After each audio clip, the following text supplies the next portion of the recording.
तो स्वागत है आपका शुभम की रीजनिंग यूट्यूब चैनल पर। आज हम आपके लिए लेकर आए हैं प्रोबेबिलिटी।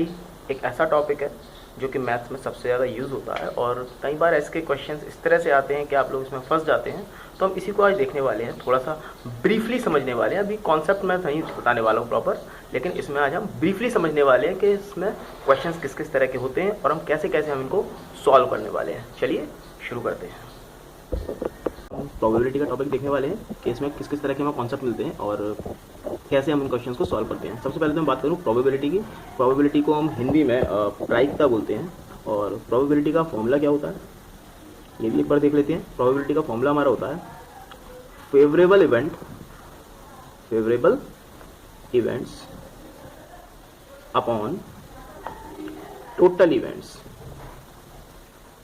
एक्चुअली बोलते ये हैं कि number of favourable events upon number of total events, ऐसा बोलते हैं। मैंने direct favourable events upon total events लिख दिया।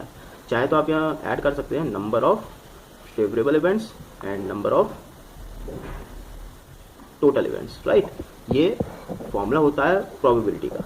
एक बात और मैं बता दूं, प्रोबेबिलिटी ना कभी भी, इस बात को आप हमेशा ध्यान रखिएगा, प्रोबेबिलिटी कभी भी 1 से बड़ी नहीं होती है, हमेशा 1 से छोटी होती है। मतलब मोस्टली आप ऐसे कह सकते हैं 1/2, 1/3, 1/4, 1/5, 1/6, 2/3, 2/5, है ना।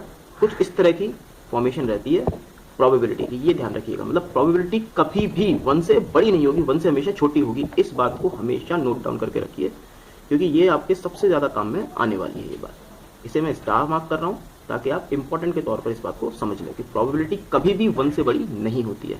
अब बात करते हैं प्रोबेबिलिटी है क्या है भाई, आखिर है क्या चीज़ है। आज तक हमने सुना नहीं कि प्रोबेबिलिटी होती क्या है। तो सुनिएगा, देखिए कई बार हम बहुत से काम करते हैं, लाइक मान लीजिए गेम आपने बहुत खेला होगा। मैं आज आपको कुछ ज़्यादा कुछ इसके बारे में नहीं बताने वाला हूँ, सिंपल से कुछ ब्रीफिंग कर रहा हूँ ताकि उस ब्रीफिंग को आप इजीली कॉन्सेप्ट के थ्रू समझ सकें। क्या है, आपने गेम खेला होगा लूडो में एक चीज़ यूज होती है डाइस, राइट। या फिर स्नेक एंड लैडर आपने खेला होगा, बहुत खेला होगा, बचपन में बहुत बच्चे सभी खेलते हैं, बड़े होकर भी काफ़ी लोग खेलते ही हैं। तो स्नेक एंड लैडर जो एक गेम है, इसमें भी हम यूज़ कर रहे होते हैं उसी डाइस का, राइट। या फिर आप लोगों ने ये नहीं तो वो कॉइन्स वाला गेम खेला होगा। बचपन में घरों में बच्चे कॉइन्स लेके बैठ जाते हैं और वो उसको हेड्स और टेल्स बता, हेड आया कि टेल, तो वहाँ पर हेड्स और टेल्स की हम बात कर रहे हैं, है ना। हेड और टेल, इन दो चीज़ों की हम बात कर रहे हैं। तो ये भी हमें वहाँ मिलता है देखने को, उसके बारे में ही बात करेंगे। कॉइन्स के अलावा आप लोगों ने कार्ड्स भी खेले होंगे, खेले नहीं होंगे तो कम से कम किसी को खेलते हुए देखा होगा, या फिर ये तो पता ही होगा कार्ड्स का फंक्शन क्या क्या होता है, कितने कार्ड्स होते हैं, एटसेट्रा एटसेट्रा। तो उसमें क्या क्या नंबर्स होते हैं, क्या क्या चीज़ें होती हैं, उन्हीं के बारे में बात करने वाले हैं। सबसे पहले मैं बात करने वाला हूँ लूडो के डाइस के बारे में। हिंदी में डाइस को हम आशा बोलते हैं। कॉइन्स में हेड और टेल्स जो हम बात कर रहे हैं, इसे आई थिंक कुछ लोग चित एंड आई थिंक कुछ लोग पत, ऐसा कुछ वर्ड यूज़ करते हैं, चित और पत हिंदी में, है ना। कुछ लोग कांटा और छापा भी बोलते हैं, कांटा एंड छापा, सिंपली कुछ इस तरह के वर्ड्स यूज होते हैं। कार्ड्स में आपको 4 तरह के, 4 टाइप्स के आपको कार्ड्स मिलते हैं। सिंपली आपको डायमंड मिलता है जो कुछ इस तरह का होता है, करेक्ट, रेड कलर का होता है ये। फिर उसके बाद आपको एक ये हार्ट जैसा कुछ मिलता है जिसे हम हिंदी में पान भी बोलते हैं, करेक्ट। ये दोनों ही रेड कलर के होते हैं। फिर एक हमें कुछ ऐसा कुछ मिलता है, ये लाइक दिस, एंड इसको हम लोग स्पेड, या इंग्लिश में बोलते हैं स्पेड, या फिर हिंदी में बोलते थे चिड़ी, ये ध्यान होगा आप लोगों को, राइट। फिर एक और मिलता है हमको कुछ इस तरह का होता है, कुछ ऐसा ही कुछ होता है लाइक दिस। इसको हिंदी में हुक्म बोलते हैं कुछ लोग, एंड इंग्लिश में आई थिंक इसको फ्लैट बोलते हैं। आई थिंक एग्जैक्टली मुझे ध्यान नहीं है, जनरली ट्रम्प कार्ड के तौर पर इसे यूज़ किया जाता है। तो ये 4 टाइप्स होते हैं हमारे, डायमंड, हार्ट, जैसे हम ईंट, पान, चिड़ी एंड हुकुम, इस तरह से कॉल करते हैं। ये दोनों जो होते हैं हमारे, ये ब्लैक कलर के होते हैं। आप लोग कह रहे होंगे मैं इन चीज़ों के बारे में बता क्यों रहा हूँ। एक्चुअली प्रोबेबिलिटी जब हम पढ़ेंगे ना चैप्टर, तो वहाँ पर उस टॉपिक में इन्हीं सब चीज़ों का सबसे ज़्यादा इंपॉर्टेंस होगा और यूज़ भी होंगे। बात करते हैं, और ये हमारे रेड कलर के होते हैं। तो क्वेश्चन इनसे बनते हैं। डाइस के बारे में अगर बात कर लें, देखिए डाइस के बारे में आप लोग ये तो जानते ही होंगे कि 1, 2, 3, 4, 5 एंड 6, ये 6 नंबर्स हमें मिलते हैं उसमें। यानी कि अगर हम बात करें, डाइस देखने में एक क्यूब जैसा होता है, राइट, एक क्यूब होता है, और उस क्यूब के, ये तो आपने पढ़ा भी होगा जब आप लोग मेंसुरेशन पढ़ रहे होंगे, या हम आगे पढ़ने वाले हैं मेंसुरेशन। मैं आपको यहाँ भी टॉपिक स्टार्ट करूंगा जब मेंसुरेशन का, तो वहाँ पर पूरी चीज़ को क्लियर करूंगा कि 3D इमेजेस में क्यूब जो होता है उसके फेसेस कितने होते हैं। तो एक क्यूब के जो फेसेस होते हैं 6 फेसेस होते हैं, ठीक है ना। तो 6 फेसेस, हर फेस पर एक नंबर होता है, तो 6 फेसेस पर 6 नंबर्स आएंगे, 1 2 3 4 5 6। तो इस तरह से हमारे क्वेश्चन को हम यहाँ पर एक तरह से ये टैकल कर सकते हैं क्या क्या चीज़ें हमसे पूछी जाने वाली है। अब क्वेश्चन हो कैसा सकता है, मतलब क्या पूछा जाएगा हमसे और हम कैसे कर रहे होंगे आंसर। सपोज हमसे क्वेश्चन पूछ लिया उसने लाइक दिस, कह रहा है कि भाई एक डाइस है, मैं आपको सिंपल भाषा में बोल रहा हूँ, एक डाइस है, और वो जो डाइस है ना, वो डाइस में इवन नंबर आने की प्रोबेबिलिटी क्या है। बात सुन पा रहे हैं आप? What is the probability of getting an even number in a dice.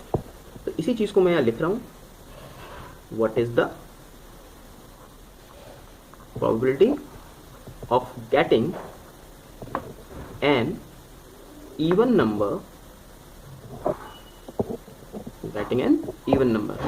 In a dice. मतलब जब आप एक डाइस को थ्रो कर रहे हैं, जब आप एक डाइस को थ्रो कर रहे हैं तो उसको थ्रो करने पर एक इवन नंबर आने की प्रोबेबिलिटी क्या है। अब आप देखिए यहाँ पर मैंने 6 नंबर्स बताए, तो इसमें से कौन कौन से इवन नंबर्स हैं। 2 है इवन, 4 है इवन एंड 6 है इवन।